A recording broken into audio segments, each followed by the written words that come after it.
는 흥미로운 단어를 꺼내 들었습니다. 거짓말 면허증이라는 표현을 했어요. 어떤 의미일까요? 들어보시죠. 김의겸 의원은 매번 입만 열면 거짓말 해도 그냥 넘어가 주고 책임을 안 지니까 자기는 그래도 되는 줄 알고 이러는 것 같습니다만 이번엔 달라야 한다고 생각합니다.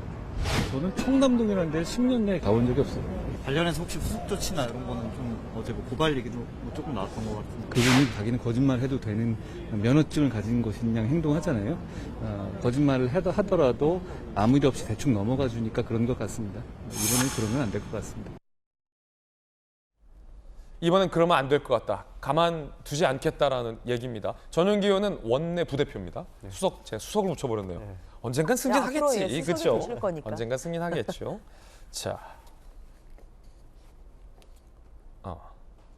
이번엔 대충 넘어가면 안 된다. 거짓말 면허증. 정혁진 변호사님. 네네. 면책 특권이잖아요, 근데. 네네. 그거를 뭐 김의겸 의원 입장에서는 10분 활용했다 이렇게 봐도 되는 건가요? 뭐 제가 봤을 때 그럴 것 같은데 어쨌든 저는 기본적으로 재밌었어요. 그 다음에 굉장히 좀 웃기다. 동백아가씨 노래를 아십니까? 전 알죠. 잘 부르십니까? 부를 줄은 압니다. 부를 줄 알아요. 네네. 네. 그 다음에 이제 그림이 너무 좋아요. 대통령 나오지, 장관 나오지, 김앤장의 변호사. 아마 우리 사무실 변호사님들은 제가 나오라고 그래도 잘 안 나올 텐데 김앤장 같은 데는 대표 변호사님이 모이라고 그러면 한 30명 금방 모일 거예요. 제 생각엔 그렇고 거기다가 또 장소도 청담동이지. 네. 그림이 너무 멋있잖아요. 그랜드 피아노도 있다면서요. 그렇죠. 거의 첼로까지 나오고 그러면 아주 그림이 환상적인데 그런데 사실은 제가 봤을 때 저런 폭로로 인해서 긴장할 사람은 한동훈 장관이 아니에요. 제가 봤을 때 진짜로 긴장할 사람은 김구라 씨가 아닐까 그런 생각이 들고요. 왜요? 그냥 김구라 씨가 어쨌든 내 이름이 좀 뭐 더 원조가 나온 것이 아닌가 뭐 그런 생각이 들지 않을까 저는 그 생각은 드는데 개인적 견해입니다. 개인적 견해인데 이제 헌법에 어떻게 되어 있냐면 네. 지금 앵커께서 말씀하신 것처럼 45조에 국회에서 국회의원이 직무상 행한 발언은 국회 외에서는 책임지지 않는다 이렇게 돼 있어요. 근데 이 책임에는 어떤 책임이 들어가느냐? 사람들이 이제 형사 처벌받지 않는다로 생각하시는데 그건 당연한 거고요. 민사상 손해배상 책임도 지지가 않습니다. 그래가지고 이제 대법원 판례가 있는데 옛날에 이호철 청와대 수석이 허태열 의원 상대로 해가지고 허태열 의원이 거짓말했다 해가지고 민사소송 제기한 거 있었거든요. 손해배상 청구 소송. 그런데 그때 손해배상 청구 책임도 없다라고 원고 청구를 기각을 갖다가 했어요. 그런데 그때 대법원에서 뭐라고 이야기했냐면 그럼에도 불구하고 직무와 무관하고 명백히 허위인 경우에는 손해배상 책임을 할 수 있다. 이런 말을 갖다 남겨놨단 말이에요. 그래서 저는 다른 걸 떠나가지고 지금 김의겸 의원이 말씀하신 것 중에 좀 결정적인 부분이 그 단어가 협업이라는 단어예요. 협업. 왜냐하면 더 탐사라는 매체와 협업을 했다라고 말씀하셨고요. 네네. 아까 제가 좀 들어본 적 없다라고 했는데 찾아보니까 정식 뉴스 제공 업체로 스스로 소개를 하고 있더라고요. 언론업이다라고 중소기업으로 스스로 정체성을 드러내고 있더라고요. 네네. 어쨌든 그래가지고 협업이라고 하면은 어떤 이야기 뉘앙스가 되냐면 예를 들어서 대법원에서 어떻게 이야기를 했냐면은 그러한 진위 여부를 확인하지 않았어도 직무 수행의 일환이면은 면책이 된다라고 이야기를 했는데 그 범위를 넘어선 것이 아닌가. 왜냐하면 더 탐사하고 김의겸 의원이 서로 공동으로 작업을 해가지고 협업을 해가지고 이런 걸 했다라고 하면 대법원에서 나오는 직무와 무관한 명백한 그러한 허위가 인정이 될 수 있지 않을까 일단 그런 생각이 들어가지고 협업이라는 단어가 참 오묘한데 어디서부터 같이 협업했다라고 보는 걸까요? 그럼? 미행은 협업 안 했다고 그랬고요. 그 다음엔 어느 시점에서부터 제가 옛날에 영화가 생각이 나더라고요. A Few Good Men이라는 영화가 있었는데 거기에 이제 법무관이 사령관을 막 약을 올려요. 그래서 법정에서 결정적인 자백을 받아내거든요. 그 순간에 사령관이 체포돼가지고 이제 끌려가던데 제가 봤을 때 한동훈 장관이 막 이렇게 약 올려가지고 김의겸 의원이 협업이란 말을 얼떨결에 한 것이 아닌가. 그것만 없었으면은 국회의원 면책권 뒤에 숨을 수도 있었는데 요것이 참 어쨌든 그 문제가 될 것 같고 한동훈 장관 제가 봤을 때 형사적인 건 모르겠지만 민사상 손해배상 청구는 당연히 할 것 같고요. 여기에 대해서 법원이 어떻게 판결을 내릴지는 지켜볼 만하다 생각이 듭니다. 그러니까. 한 장관이 실제로 김의겸 의원을 법적 조치 취하겠다라고 입장을 냈습니다. 함께 보시죠. 더 탐사와 같이 협업한 거 맞다라고 국감장에서 얘기했어요.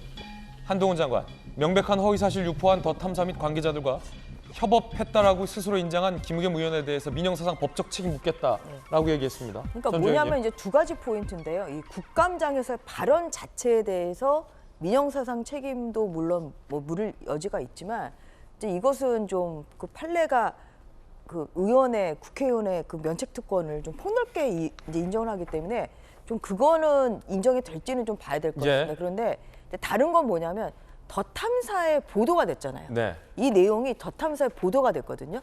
뭐 이러한 녹취록 내용이 다 그날 2시간 반 정도 저는 보도가 된 걸로 알고 있어요. 그래서 이제 더 탐사와 같이 이렇게 허위 사실을 보도한 것, 더 탐사의 이 보도, 허위 사실 보도에 대한 책임은 이것은 김의겸 의원이 본인 스스로 자백을 했잖아요. 협업했다. 그래서 그 더 탐사의 허위 보도에 대한 이 국감에서 발언이 아니라 더 탐사 허위 보도에 대한 공동 책임은 충분히 물을 수 있습니다. 왜냐하면 스스로도 그렇게 협업했다고 얘기를 했고요. 그리고 또 뭐 그날 김의겸 의원이 또 질의한 내용이 또 더 탐사 보도에 또 이게 포함이 돼 있고 그렇기 때문에 여기에 대해서는 민형사상 책임은 저는 충분히 성립할 가능성이 높다. 그렇게 생각합니다. 왜냐하면 아무튼 뭐 술집도 특정을 못 하고 있고요. 자신 있으면 이제 그 봤다는 사람이 누군지가 나와야 되겠죠. 나와야죠.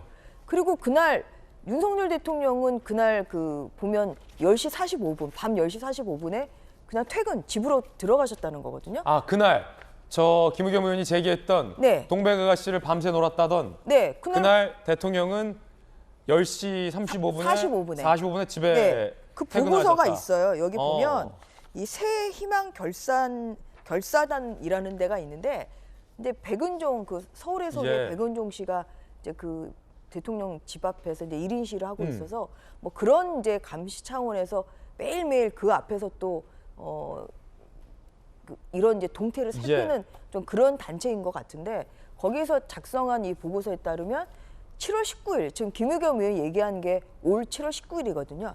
7월 19일에는 밤 10시 45분에 퇴근을 했다. 집으로 이런 들어갔다. 보고서가 있더라고요. 그래서 그런 것만 봐도 아까 저 김영주 의원님 말씀하신 대로 사실 이런 것을 제보를 받으면 저라도 일단 대통령실에 그 대통령 뭐 차량 일지 그다음에 법무부에 한동훈 장관의 차량 일지 일단 운행 일지 좀 주라.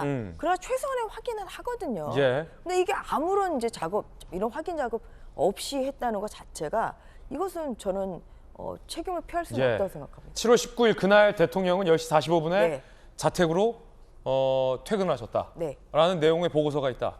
그렇다면 더욱더 김의겸 의원의 의혹이 근거가 좀 상당히 궁금해지는 대목입니다. 한동훈 장관이 나는 직 다 걸겠다. 의원님은 뭘 거시겠냐라고 얘기하자 김의겸 의원이 한 장관을 비판했습니다. 국감장이 도박판이냐라고 말입니다. 한 장관, 국감장을 도박판으로 만들었다. 뒷골목 깡패들이나 할 법한 협박에 말려들고 싶은 생각 없다. 정치 시작 때부터 이미 모든 걸 걸었다. 라는 입장문을 냈습니다. 도박판이냐라고 김 의원은 비판을 했습니다. 국감장에서 뭐 걸라라고 이렇게 협박하는 거 아니다라는 겁니다. 그런데 김의겸 의원이 지난 12일에 뭐 걸라라고 먼저 얘기를 했습니다. 들어보시죠. 구체적인 뭔가 증언이라든지 증인이라든지 확보하셨는데 지금 말씀만 안 하고 계시는 건가 궁금해지더라고요. 확보는 못했죠. 하려고 지금 노력 중인데 지금 한동훈 장관이 정적을 제거하기 위해서 혈안이 되어 있다라고 하는 것을 저는 드러내 보이고 싶은 게 첫 번째 목적이고요. 법무부 장관의 직을 걸고 하라. 지금 당신이 미국까지 가서 했던 것은 이건 검찰청법 8조를 정면 위반한 거니 하고 싶으면 당신의 직을 걸고 하자. 정면 승부를 하라. 전현기 의원님, 사실 엄연히 말하자면 직 걸라, 뭐 걸자 얘기 먼저 한 건 김의겸 의원인데 본인이 걸라고 할 때는 괜찮고 남이 짓걸라고 하니까 도박판이냐라고 반응하면 좀 앞뒤가 안 맞지 않습니까? 뭐 국정감사장이라서 그렇게 말씀하신 것 같은데 네. 사실 지난번에 방송에서 제가 말씀드리지 않았습니까? 김의겸 의원도 이미 다 모든 것을 걸고 하고 있다 이렇게 말씀드린 적이 자동으로 있는 것 걸려 같습니다. 있다? 그렇죠. 왜냐하면 정치를 하게 되면 결국에는 국민의 선택을 받아야 되는 것이기 때문에 저런 문제들이 사실로 아닐 경우로 밝혀졌을 경우에는 김의겸 의원은 당연히 직을 걸고 하는 겁니다. 그래서 한동훈 장관이 이번에 또 법적으로 문제 제기를 하니까 네. 아마 이 부분에 대해서도 두 분 다 직을 걸고 하지 않을까. 그래서 이 사실관계를 명확하게 밝힐 필요가 있다고 보고 사실 저는 그 대통령께서 10시 반 정도에 들어가신 것으로 확인되지 않았습니까? 예. 이것도 당연히 뭐 사실이라고 보고 있고 이것을 좀 더 뭐 밝혀내면은 이 문제가 해결될 것이라고 보는데 여기서 조금만 비판을 좀 추가하면 사실 대통령이 옛날에 청와대 나오실 때 저희는 그런 의심을 했었어요. 아니 대통령이 청와대에 있으면 이렇게 바깥으로 나가는 것도 완전 제한이 되어 있고 청와대 안에서 있었던 일들은 모두가 대통령 기록물로 이렇게 기록이 되기 때문에 이렇게 술 마시려고 나오시는 거 아니냐 이런 의심도 저희가 했었던 거거든요. 근데 이런 맥락에서 김의겸 의원이 여기서 조금 한 발 더 나가서 이런 문제를 발생시켰다고 보는데 대통령께서 청와대에 계셨으면 그러니까 서초동에서 출퇴근을 안 하셨으면 새벽에 이렇게 술 마시고 다닌다라는 의혹도 안 받을 것 아니냐 이런 측면에서 저희가 문제 제기를 한 것 같습니다. 사실 해당 문제에 대해서는 진짜로 사실관계를 밝혀야 될 것 같습니다. 이 문제가 있다면 당연히 책임을 져야 되는 것은 당연한 것인데 이런 문제가 하루빨리 저는 해결됐으면 좋겠고 더 이상 이런 말도 안 되는 논쟁을 좀 이어지지 않았으면 좋겠다는 말씀 드리고 싶습니다. 예, 김의겸 의원이 협업했다는 해당 매체는 술집 위치도 특정을 못했습니다. 한동훈 장관 청담동 술자리 의혹 제기하며 인터넷 매체 더 탐사 방송을 예고했습니다. 해당 의혹 제보한 매체 한동훈 장관 미행 사건에도 연루된 매체입니다. 실제 이날 오후 9시 해당 의혹을 생방송했는데 술자리에 있었다는 인물들의 관련 증언들만 있었을 뿐 술집 장소를 특정하지 못했습니다. 특정을 안 한 거냐 못 한 거냐. 김의겸 의원은 술집을 아느냐 모르느냐 확인을 해봤느냐 여러 가지 의문이 제기됩니다. 민주당도 갸우뚱. 조선일보 보도에 따르면 더불어민주당 관계자는 장소조차 특정 안 된 의혹을 국감장에서 공개 거론해 오히려 한 장관에게 되치기만 당했다라며 김의겸 의원을 비판했습니다. 정치권에선 아니면 말고식 의혹 제기가 쌓이면 당의 신뢰도만 떨어질 것이다 라는 비판의 목소리도 나왔습니다. 김의겸 의원은 한 가지 근거라면 더 공개한 바 있었죠. 이세창 전 총재와 저 해당 매체의 통화 녹취를 공개하면 이게 증거다라고 했는데 당사자가 부인하면서 전혀 증거력을 발휘하지 못했습니다. 들어보시죠. 청담동에 있는 고급스러운 바였고요. 그 자리에는 그랜드 피아노가 있었고 첼로가 연주됐습니다. 이분은 기억나십니까? 처음 보는 분인데? 의원님. 네. 잠깐 제가 자, 기회를 그러면- 드리겠습니다. 의원님 자, 이분 말씀하시기 전에 처음 보시는 제가 분이에요? 기회를 드릴게요. 아니요, 나중에, 예. 나중에 하세요. 제가 질문 드리고 이분 자유총연맹 총재를 지내신 분이고요. 제보 내용에 대해서 어느 언론사 기자가 이분에게 확인을 받았습니다. 한번 녹음을 한번 들어봐 주시기 바랍니다. 이세창 총재님 되시죠? 예. 7월 20일 날 두 달 전쯤에 한동훈 장관하고 윤석열 대통령하고 김현장 변호사들 이렇게 같이 모임이 좀 있었잖아요. 그날 모임은 이제 어떤 취지였는지 한번 좀 얘기를 듣고 싶어서. 그건 제가 대통령과 한동훈이 자리에서 그 일어난 일을 내가 말할 수는 없죠. 그건 예의가 아니고. 자정 넘어서 거의 한 새벽 3시까지 있었던 걸로. 그날 어쨌든 그 특별한 안건이 있었던 것은 아닌가요? 그러니까. 예, 그런 거 없습니다. 이세창 전 총재가 기자회견을 했습니다. 들어보시죠. 한동훈이라는 이름이 한자를 아는 사실이 없으며 사적으로 대통령님을 만난 사실이 없음을 하늘을 두고 맹세합니다. 모든 수단을 강구해 민형사상의 법적 조치를 취하고자 합니다. 절대 좌시할 수 없으며 이러한 사람들이 정치에 발붙일 수 없도록 저는 한동훈이라는 사람을 1000m, 1000m에서 본 적이 없습니다. 장관께서도 뭐 장관직을 걸고 있는 저는 하늘을 걸고라도 맹세합니다. 다시 들어보면 해당 매체가 유도를 합니다. 기정사실화하고 어떤 논의를 했냐, 특정 안건이 없었죠 라고 기정사실화를 했고 이세찬 전 총재는 대통령과 장관 사이에 있었다는 일을 여기서 제가 어떻게 얘기를 하느냐라며 그 모임에 대해서 긍정도 부정도 하지 않습니다. 그런데 이걸 인정했다라며 김의겸 의원은 국감장에서 증거라고 튼 겁니다. 이세찬 전 총재도 김의겸 의원을 법적 조치 취하겠다라고 얘기한 상황입니다. 국민의힘의 반응 뭘까요? 정진석 위원장 이야기 들어보시죠.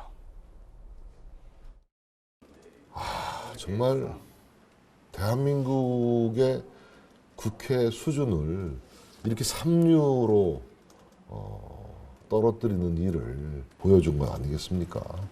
어떤 근거를 대지도 못하고 아니면 말고식의 이 막가파식 이 의정활동 이제는 퇴출시켜야 되지 않습니까? 대통령과 법무부 장관에게 정식으로 사과해야 한다라고 생각합니다. 이제는 김의겸 의원이 본인의 모든 것을 걸어야 할 차례입니다. 반드시 엄중한 행사 책임이 뒤따라야 할 것입니다. 극악무도한 정치 선동이자 모략이라고 생각합니다. 여당에서는 김의겸 의원을 국회 윤리위에 제소할 걸 검토하겠다라고도 밝혔습니다. 어째 김의겸 의원이 사면 초과로 몰리는 듯한 분위기도 감지됩니다. 함께 보시죠. 정진석 의원, 수습 기자라도 사실 확인 나서면 1시간 안에 결판날 때보다 김의겸 제보 진위의 정치 인생 걸어라. 국민의힘은 김의겸 민주당 의원을 국회 윤리위에 제소할 방안을 검토 중입니다.